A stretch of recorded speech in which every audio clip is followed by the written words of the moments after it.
Olá, o Unesp Notícias desta terça-feira fala de um direito que agora é de todos. Casais homossexuais já podem registrar a união em cartório. Assis Júnior, coordenador da Comissão de Diversidade Sexual da OAB, é o nosso entrevistado. Desde o dia 1º de março entrou em vigor uma norma de serviço da Corregedoria Geral que permite que os cartórios celebrem casamentos entre pessoas do mesmo sexo. A partir de agora, o procedimento é o mesmo para casais hétero e homossexuais no estado de São Paulo. E veja ainda, mais economia e segurança nos cruzamentos. Bauru recebe semáforos de super LED. Encontro no Centrinho reúne especialistas internacionais.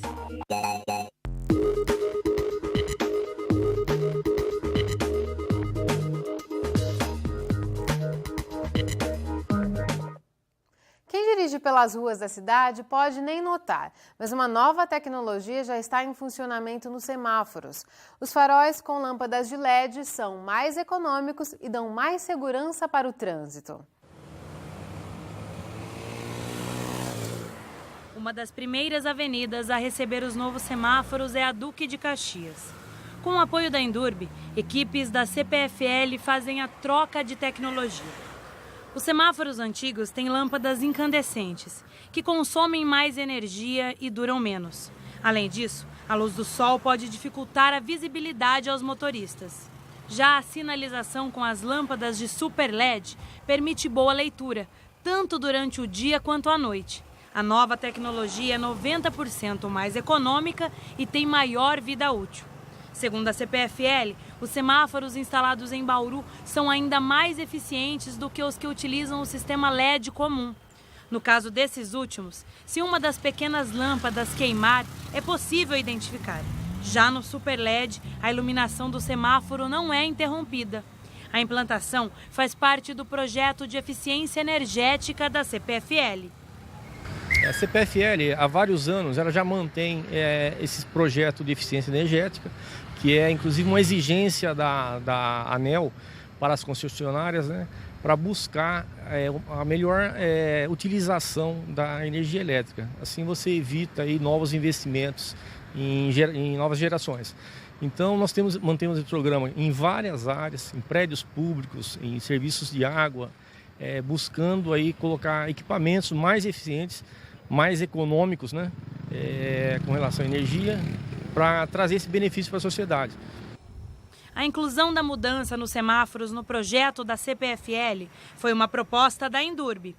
Hoje é uma lâmpada incandescente de 100 watts, o LED vai ter um custo na média de 10 watts, 8 watts, então quase 90% aí de economia na lâmpada para o custo para o município. A Indurb tinha um custo muito grande de manutenção, era mais de 300 a 350 lâmpadas trocadas por mês. Agora com os semáforos de LED nessa nova tecnologia, tem garantia de 5 anos, então você acaba com esse serviço de manutenção e começa a investir em melhorias no trânsito da cidade com novas implementações de semáforo, planejamento viário mais organizado. Bauru é a primeira cidade da área de cobertura da CPFL em todo o país a receber o Super LED nos semáforos. Dos 171 cruzamentos da cidade, 40 já possuem o sistema de LED comum. Agora, 131 locais vão receber as novas lâmpadas até setembro. Para você ter uma ideia, a mudança de tecnologia dos semáforos vai gerar uma economia de 582 mil kWh por ano em Bauru. É como se desligássemos a energia por 12 meses de 242 casas da cidade. A novidade foi aprovada pelos motoristas. Essa daqui fica melhor, pelo menos principalmente um dia de sol. Dia de sol dá para enxergar melhor as lâmpadas. Eu acho que sim, principalmente à noite, né? Sim, melhorou muito. Tava muito ruim a visibilidade. Mudar as lâmpadas nas ruas é uma forma de economia, mas também um incentivo para o uso consciente de energia elétrica. Usando aí lâmpadas econômicas, utilizando adequadamente o chuveiro, geladeira, ferro elétrico, os outros equipamentos que gastam mais, você acaba sentindo aí uma economia no bolso mesmo. Você, no final do mês você vê a diferença quando você consome com consciência. Novidade para os motoristas e também para os pedestres, que caminham pelo calçadão da Batista de Carvalho. A Prefeitura começou ontem a pintura dos 70 arcos da Rua Batista de Carvalho, no centro. A intenção é melhorar o visual do local, que tem opções para gostos e bolsos diferentes. Essa é a primeira revitalização de um dos maiores centros de compras da região. O Banco de Leite Humano precisa de doações, só que dessa vez, além do leite materno, a instituição necessita de recipientes para o armazenamento das doações. Os potes têm que ser de vidro, com boca larga e tampa plástica. O Banco de Leite de Bauru fica aberto das 7 da manhã às 5 da tarde. Ainda hoje a gente fala sobre a união civil de casais do mesmo sexo. O coordenador da Comissão de Diversidade Sexual da OAB, Assis Júnior, fala mais sobre o assunto. Participe por telefone ou pela internet. Voltamos já!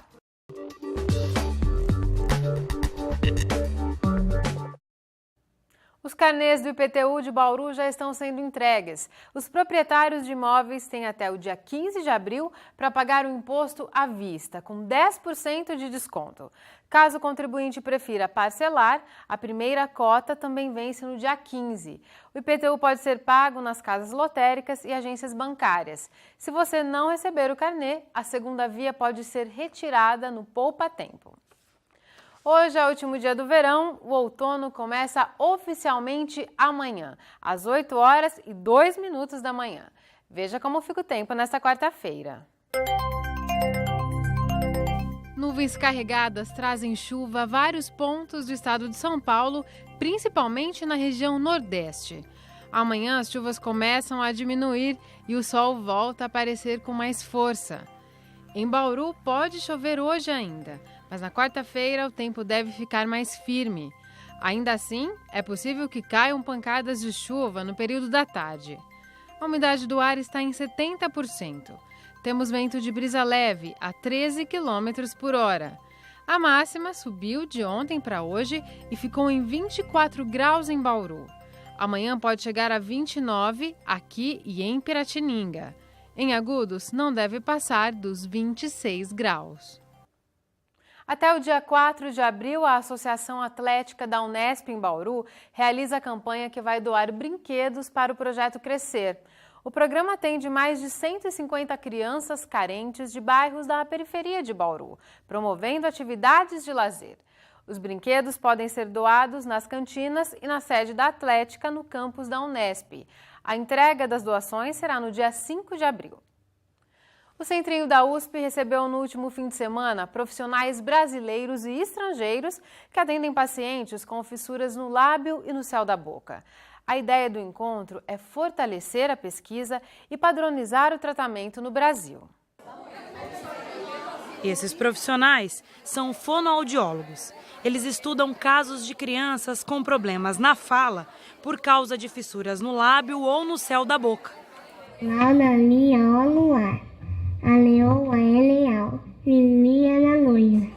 A atividade faz parte de uma força-tarefa que quer padronizar a pesquisa e o tratamento aos pacientes.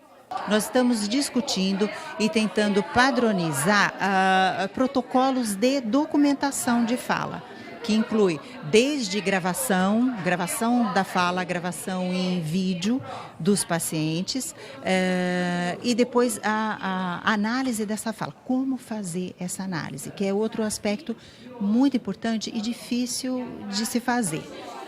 Quem coordena a ação em todo o mundo é esta professora da Faculdade de Odontologia da Universidade de Manchester, no Reino Unido. Ela acompanhou a atividade em Bauru. É extremamente importante estar aqui e ver essa abertura, essa força de vontade de olhar criticamente os resultados. Este é o único modo de avançar e melhorar o tratamento das crianças com fissura. Nós estamos todos aprendendo. É maravilhoso estar aqui no Brasil. And it's a wonderful thing that's happening today here in Brazil. O Centrinho foi escolhido para receber a força-tarefa porque é o maior centro de tratamentos de fissuras no lábio e no céu da boca no Brasil. 200 pessoas são atendidas aqui todos os dias. E é para melhorar o tratamento desses pacientes em todo o país que esses profissionais estão reunidos. Centrino is huge. O centrinho é enorme. Cada vez que eu venho aqui, toca meu coração. É um clima fantástico, afetuoso, diferente do que nós temos na Europa. Nós somos mais reservados. Aqui é um lugar maravilhoso de se estar. Esta é a 4ª reunião desta força-tarefa no Brasil. E reuniu 135 profissionais das áreas de odontologia, fonoaudiologia e cirurgia plástica. O objetivo geral dessa iniciativa é fazer com que as instituições repensem seus tratamentos e o que elas estão oferecendo aos seus pacientes, de forma que elas possam reformular seus protocolos e oferecer o que há de melhor. E também poder fazer estudos intercentros, tanto nacionais como internacionais. Uma vez que você padroniza a documentação, você pode comparar o que você tem, né, como resultado. Representantes de 18 centros de tratamento de todo o país passaram pelo encontro em Bauru. É importante para que a gente possa padronizar as avaliações de fala do paciente portador de fissura, trocar experiências intercentros, e isso vai favorecer ao tratamento multidisciplinar.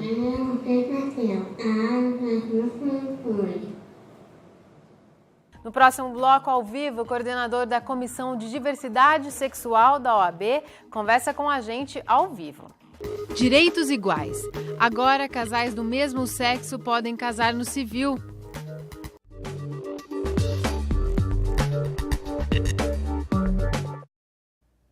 Agora, os casais homossexuais que queiram se casar não precisam mais entrar na justiça para oficializar a união.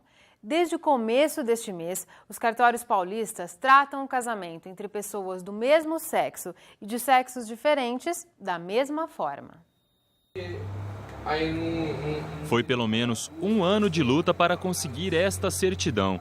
Charles e Cauê foram o primeiro casal do mesmo sexo de Bauru a casar oficialmente no registro civil, mas não foi tão simples. A justiça, em primeira instância, resolveu não aceitar, em face de entender que necessitava de norma legal, dispositivo legal, norma jurídica de sentido estrito, mas hoje em dia nós não podemos interpretar a lei tão somente como ela está escrita, mas sim temos que agregar um valor a ela, e que foi o que o Tribunal de Justiça em segunda instância fez, determinando pela conversão da união estável em casamento. Até conquistarem o direito, tiveram alguns obstáculos. Não conseguimos à primeira vista, com a possível união estável, o convênio médico, e logo quando saiu a certidão foi facilidade praticamente instantânea. E além também do quesito de financiamento de terreno, que nós conseguimos unir as rendas, inclusive por causa da certidão. Até pouco tempo atrás, converter a união estável em casamento era o caminho que os casais homossexuais tinham que fazer para conseguir esse direito. Agora ficou mais simples para pessoas do mesmo sexo casarem oficialmente no cartório.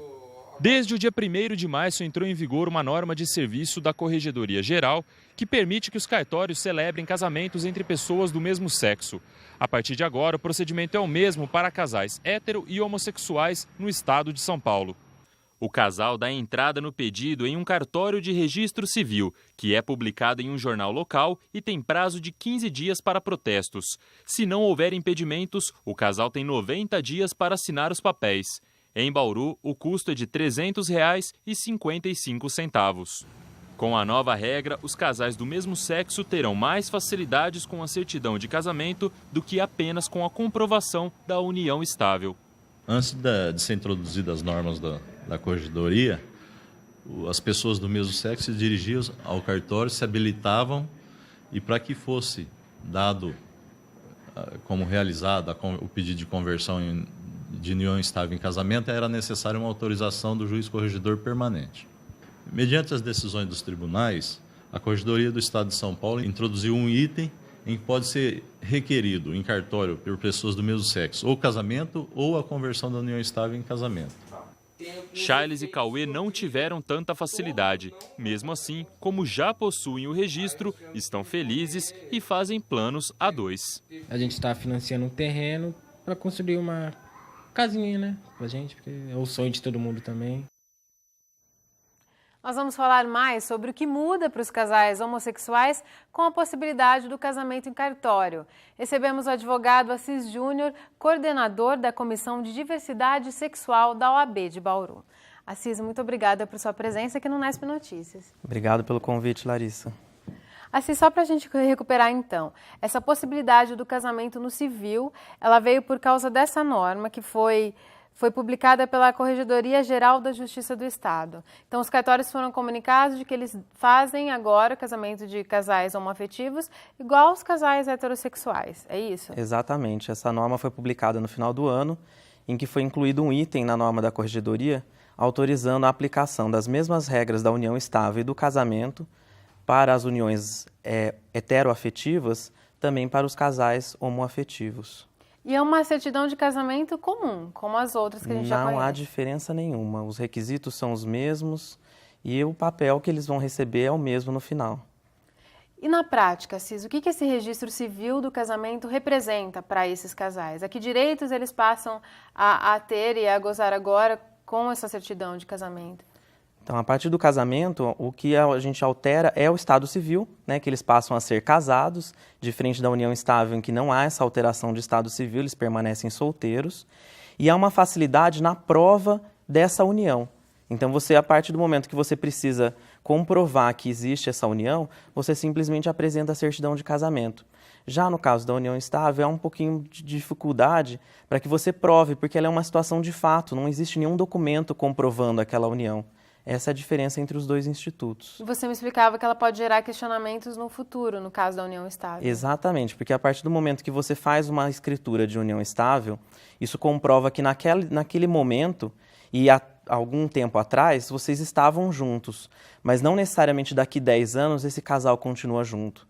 Mas então, com uma certidão de casamento, essa situação não existe? Não existe mais. A partir do momento que você tem uma certidão de casamento, até que se divorciem ou até que um dos dois venha a falecer, eles permanecem casados. Os rapazes da reportagem, eles deram 2 exemplos do que mudou em relação a eles, que foi a possibilidade de incluir o parceiro no plano de saúde e também de financiar um terreno, juntando a renda dos dois, né? Que outros direitos mais, Assis, você enumeraria pra gente? A gente tem, por exemplo, a possibilidade de inclusão como dependente no imposto de renda. Então, daí para cálculo da renda familiar para fins de imposto de renda, para fins de tributação. Em relação à herança também? Sim, temos também a questão sucessória, em que a partir do momento que eles são casados, eles passam a receber a herança do outro em caso de falecimento de um deles. Independentemente das pessoas serem favoráveis ou contrárias à união de pessoas do mesmo sexo, essa mudança ela vem garantir esses direitos. Essa é a grande conquista, né? Exatamente, ela vem trazer igualdade a alguma coisa que é igual. Né? A relação homoafetiva, a relação heteroafetiva, não tem diferença nenhuma, né, Larissa? A única diferença é que eles são pessoas de sexo, do mesmo sexo ou de sexo diverso. Mas o afeto que une o casal homo e o casal hétero é o mesmo. Certo. Vocês, em relação à adoção, muda alguma coisa ou não?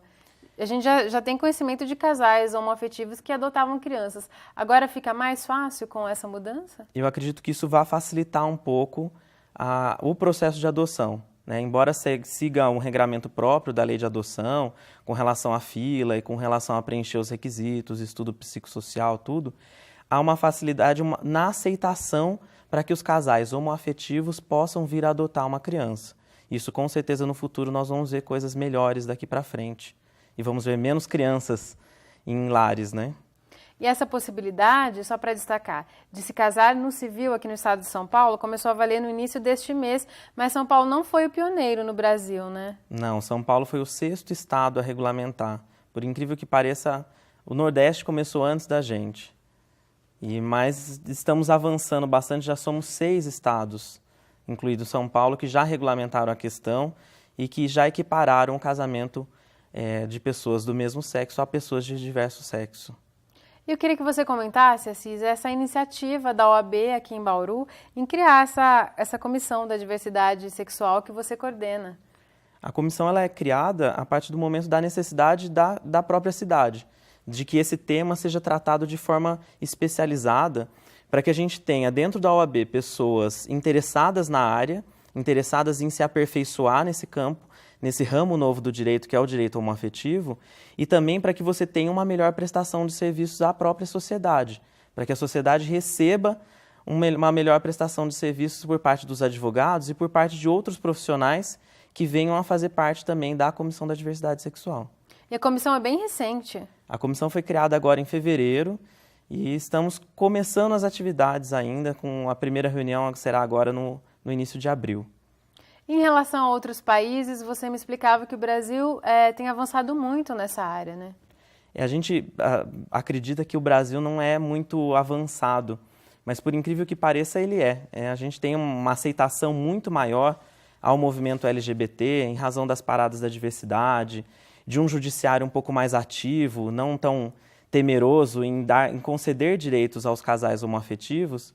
Então nós temos hoje uma realidade que não ainda é a ideal, mas que já é muito melhor do que outros países que a gente vê por aí. Tá ótimo, Assis. Muito obrigada por seus esclarecimentos aqui no Nesp Notícias. Eu agradeço mais uma vez o convite. Estou à disposição para quando precisarem. Tá ótimo. A gente fica por aqui. O Nesp Notícias volta amanhã às 5h30 da tarde. Até lá!